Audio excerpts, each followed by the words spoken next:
Olá, boa tarde.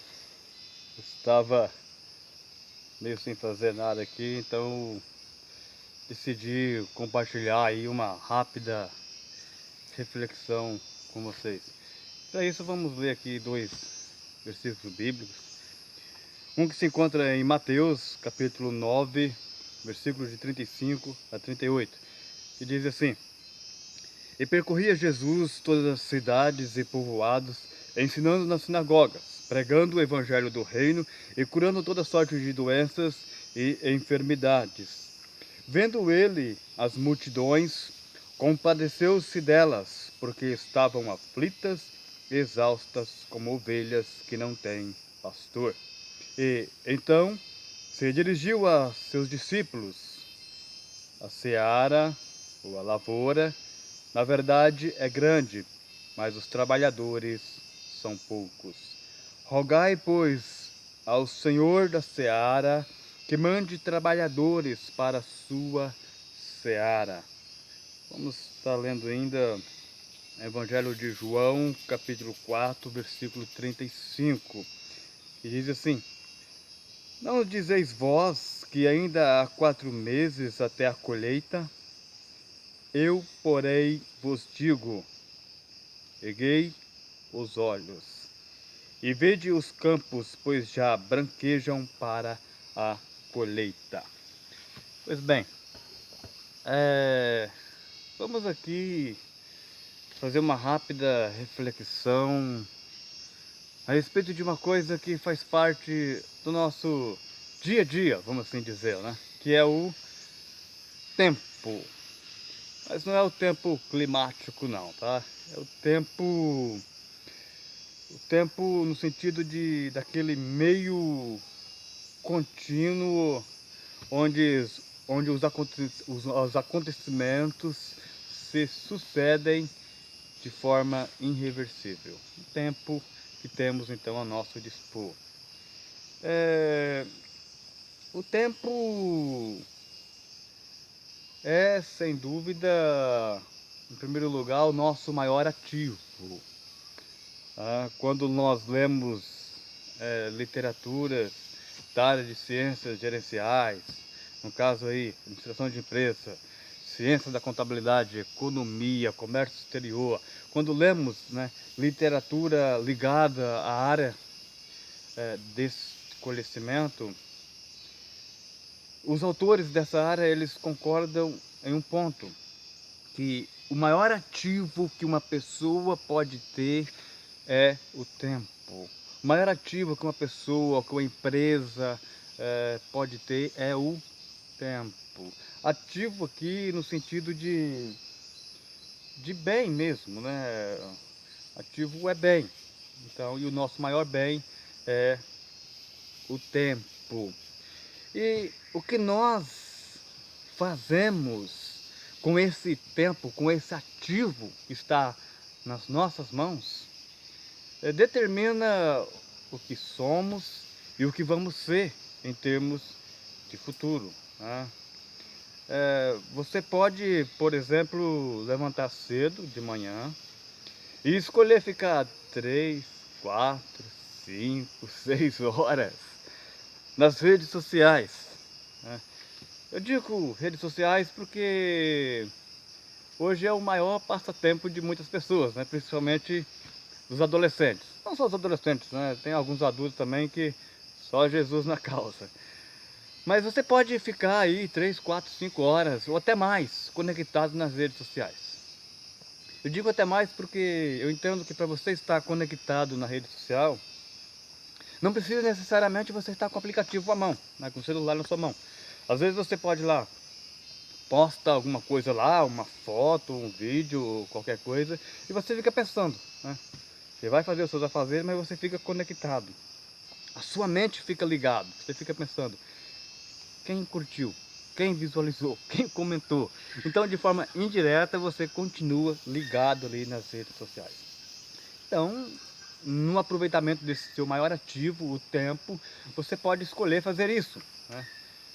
Como também você pode escolher aproveitar esse seu maior ativo, o tempo, para, por exemplo, ler bons livros, revisar aquelas matérias que você passou ali na sala de aula.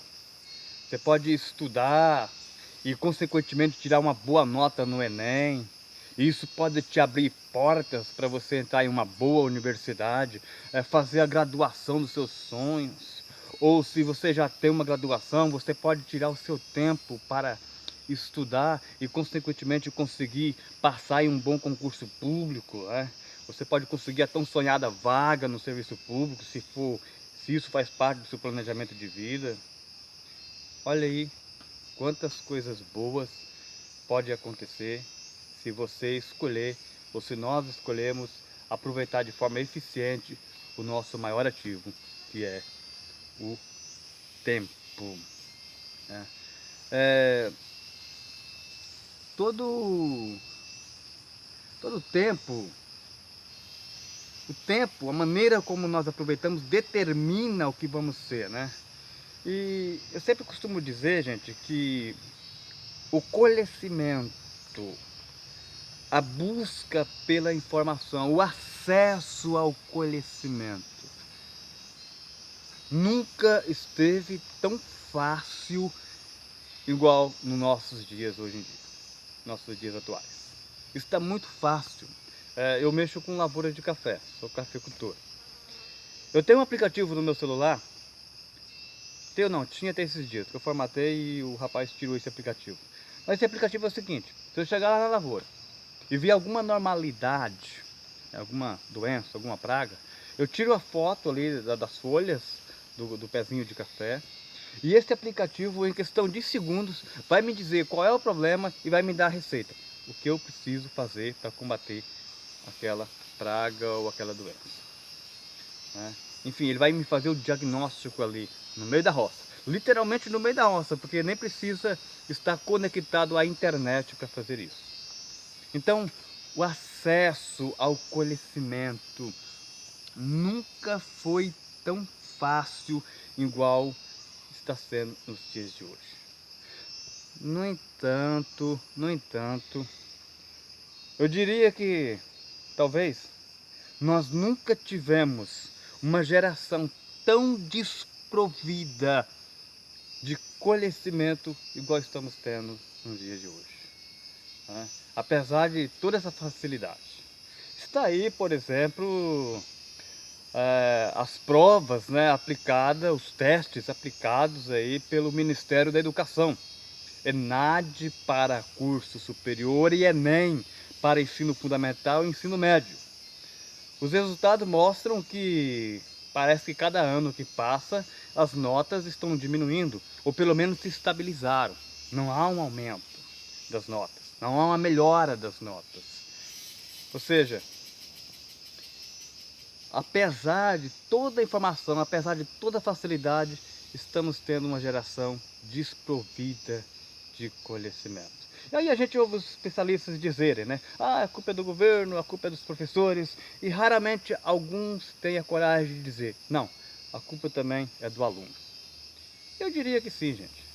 Porque o problema é que hoje nós estamos tendo, sabe, uma geração de muito mimimi, entende?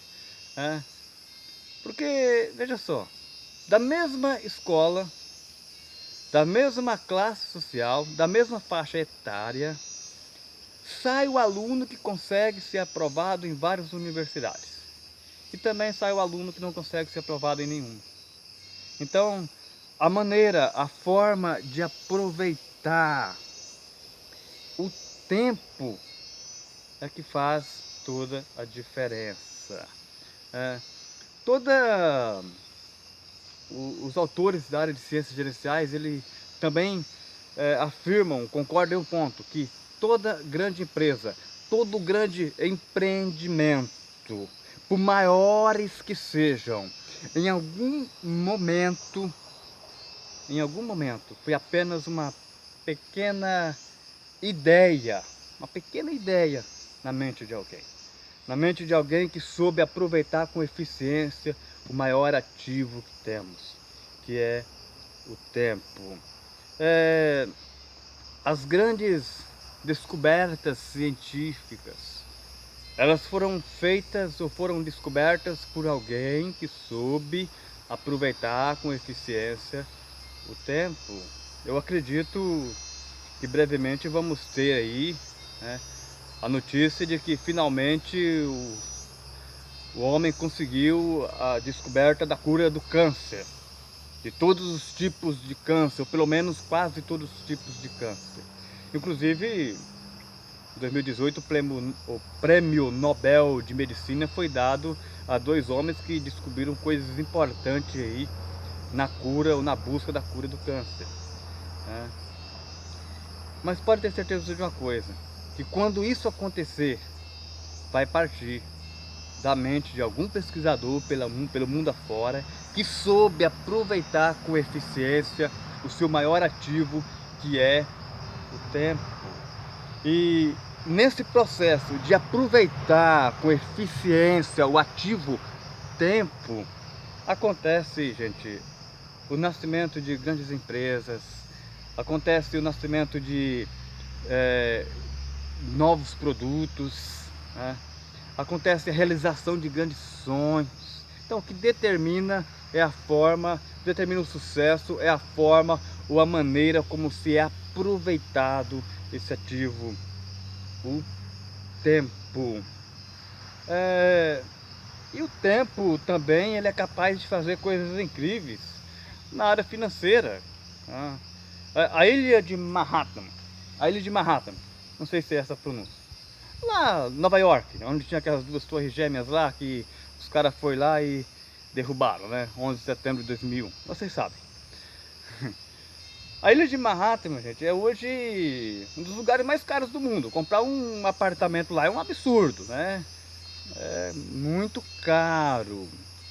E a ilha de Manhattan, pouca gente sabe, mas no início lá de 1600 e alguma coisa, ela foi comprada, portanto vendida, né? Se alguém comprou, ela foi vendida, lógico, por apenas 24 dólares.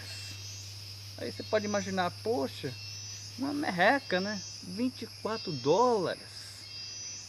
O cara vendeu tudo aquilo lá por 24 dólares. Sim, 24 dólares. Porém hoje, especialistas aí da área da área financeira, eles afirmam que esse mesmo valor, caso tivesse sido aplicado em 1600 e alguma coisa, em aplicações financeiras, hoje esses 24 dólares daria para comprar a cidade, a ilha de Manhattan novamente, do jeitinho que está lá. E ainda sobraria dinheiro para comprar uma boa parte de Los Angeles. Veja só aí o que o tempo é capaz de fazer com o dinheiro, né? Então, existe uma verdade ao afirmarmos que o tempo é o nosso maior ativo, é o nosso maior bem. E existe também uma verdade muito grande naquela famosa frase: tempo é dinheiro, né? Grande Salomão, ao escrever sobre tempo, ele disse o seguinte: há um tempo para todo propósito debaixo do céu. Tempo de nascer, tempo de morrer. Tempo de plantar e tempo de colher o que foi plantado. Tempo de estar solteiro e tempo de casar. Tempo de sorrir e tempo de chorar. Há um tempo para todo propósito debaixo do céu, escreveu o sábio Salomão. William Shakespeare, autor aí de uma das obras literárias mais famosas do mundo, Menestrel, ele disse algo interessante a respeito do tempo, nessa obra, o Menestrel. Ele disse o seguinte, que o tempo não é algo que se possa voltar atrás.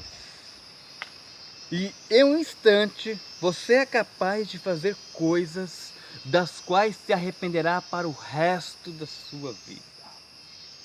Em um instante. O que é um instante? Uma pequena parte de um tempo. Quer dizer, é um pequeno espacinho de tempo. Você, segundo William Shakespeare, é capaz de fazer coisas das quais se arrependerá para o resto da sua vida. Tá vendo? Como que o aproveitamento do tempo influencia nossas vidas.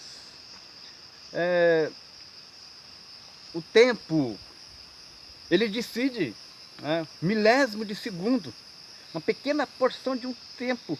Ele decide, por exemplo, quem fica com a medalha de prata e quem leva a medalha de ouro nas grandes competições olímpicas. Um milésimo de segundo pode tirar ou colocar alguém no pódio nas grandes competições atléticas. Então, o tempo é algo muito bacana assim da gente refletir.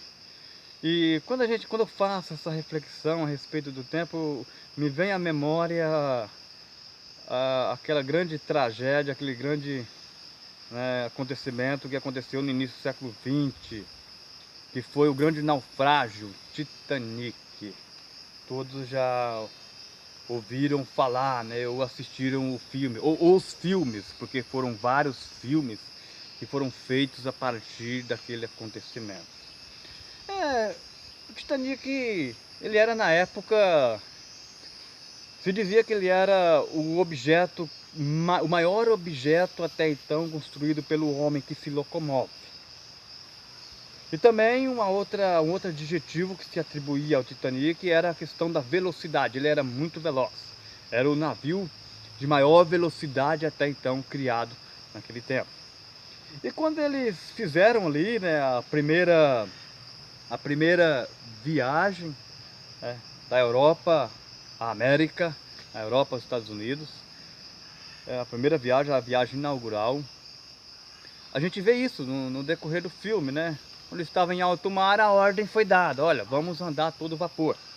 Nós já impressionamos o mundo com o tamanho, vamos impressionar agora com o quê? Com a velocidade. Vamos chegar ao nosso destino um dia ou 2 dias antes do previsto, para que isso dê manchete. Eles queriam essa manchete, né?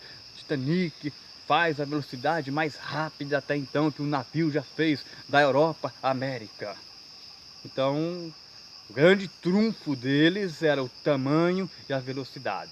O grande orgulho deles, vamos assim dizer. Porém, quando estava em alto mar, mais precisamente já no Atlântico Norte, o que aconteceu?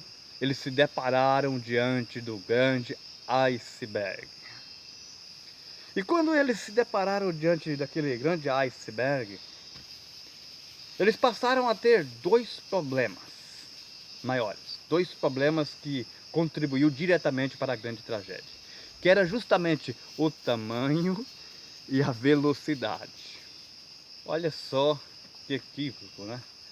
Aquilo que até então era o maior orgulho deles, que era o tamanho e a velocidade, acabam em questão de segundo de se tornar os seus 2 maiores problemas. Tamanho e velocidade. O navio era muito grande para fazer a manobra em um pequeno espaço. E o navio estava muito rápido, uma velocidade muito alta. Não daria mais tempo. Olha aí uma reflexão para nós, né? Às vezes, muitas pessoas, ao alcançar um certo status, um certo grau na sociedade, fica às vezes pisando nos outros, né? Ficam orgulhosos, achando que são, né, os bambambãs e tal, e humilha as pessoas. Mas essa questão aí do Titanic, a gente vê que não é assim que as coisas devem funcionar.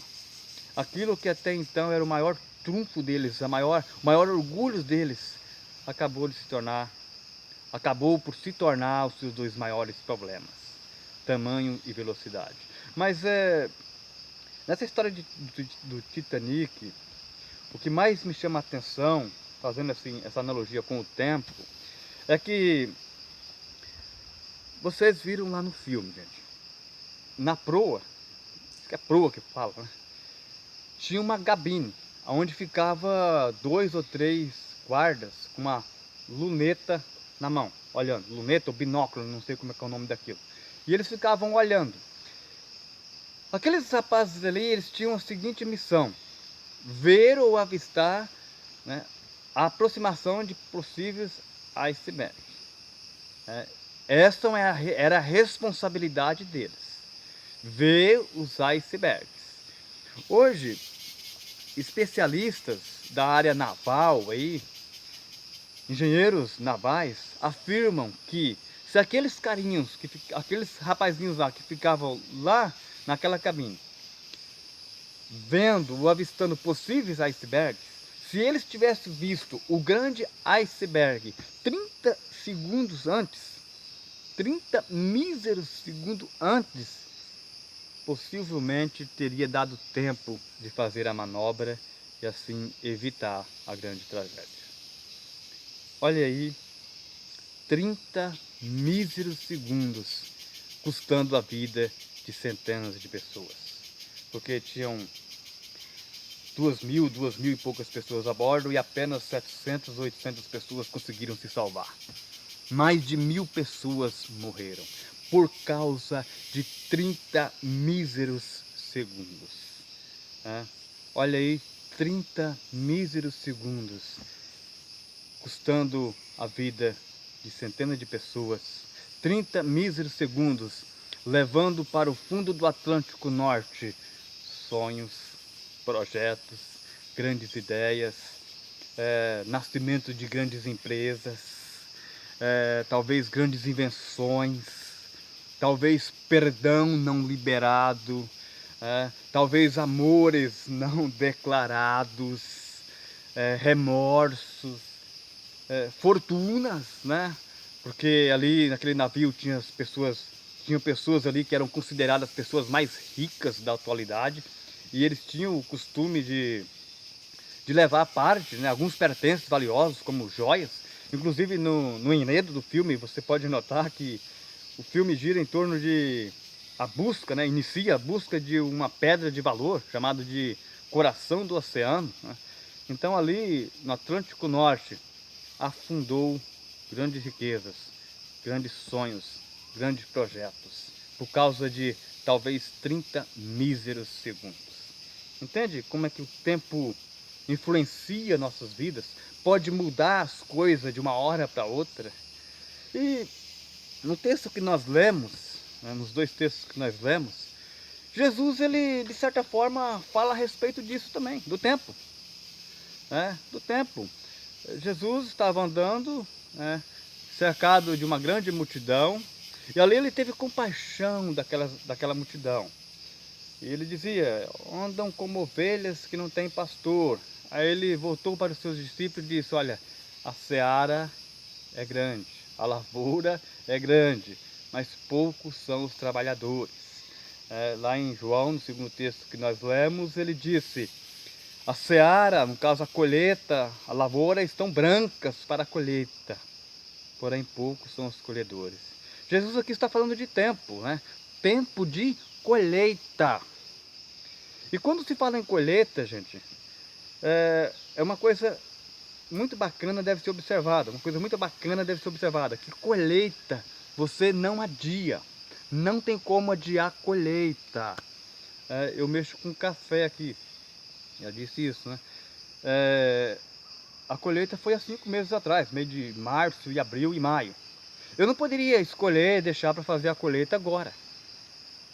Não tem como, não tem lógica. Agora já é outra fase, né? Já passou a fase da florada, agora é a fase dos chubinhos, né? Hora da gente entrar com adubação, famoso NPK, nitrogênio, fósforo e potássio, para que tenha uma melhor eficiência no pegamento dos chubinhos. É hora de fazer isso, né? Não é hora de fazer colheita. Então colheita você não adia, colheita você faz no tempo certo.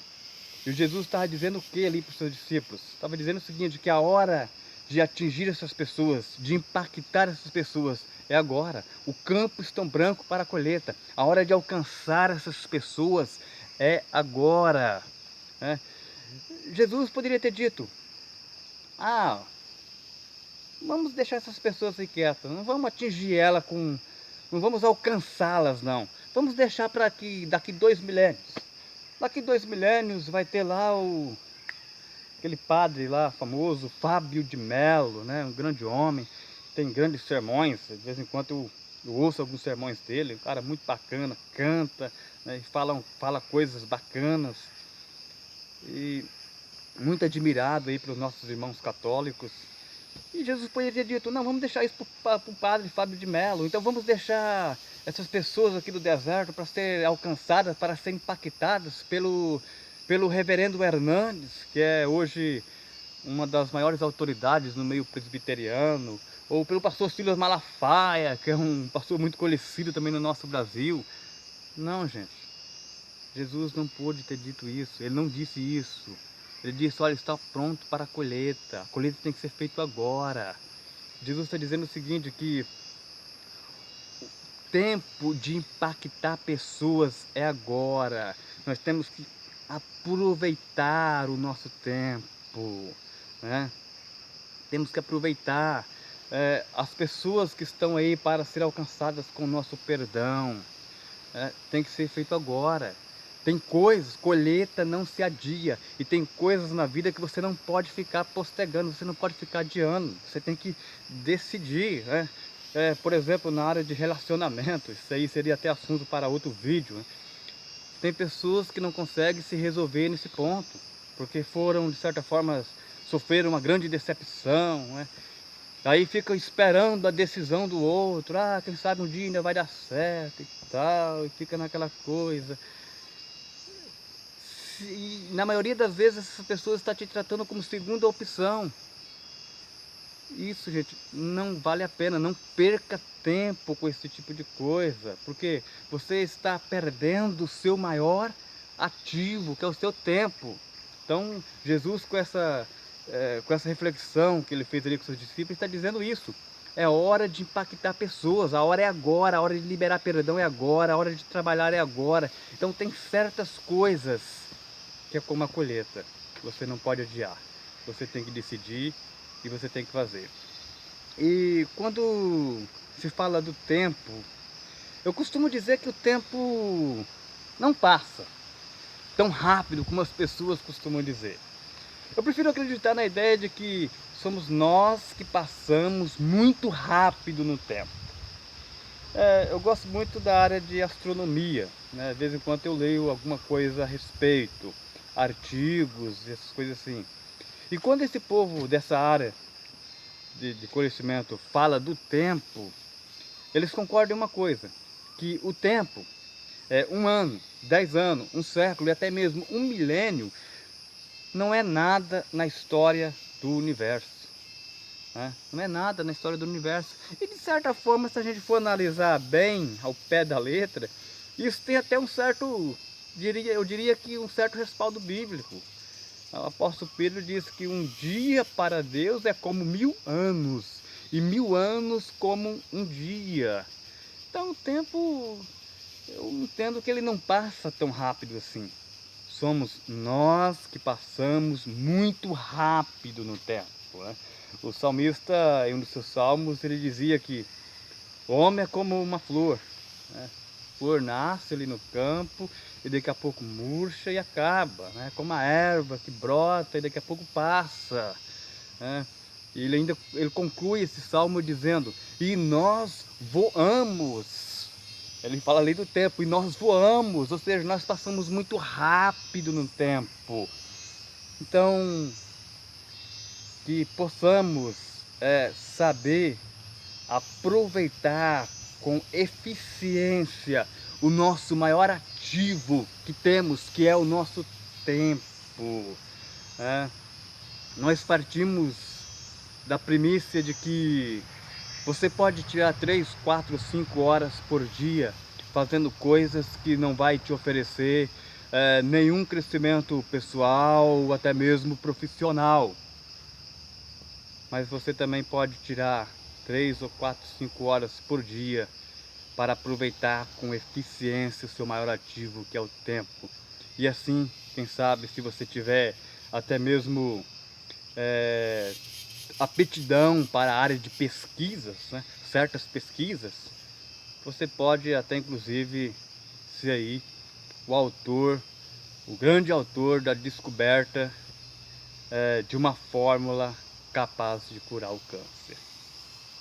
Só para a gente refletir, certo? Que o tempo é o nosso maior ativo, é o nosso maior bem. E nós temos que aproveitar com muita sabedoria esse maior ativo que é o tempo. Porque nesse tempo nós passamos muito rápido. Valeu, forte abraço.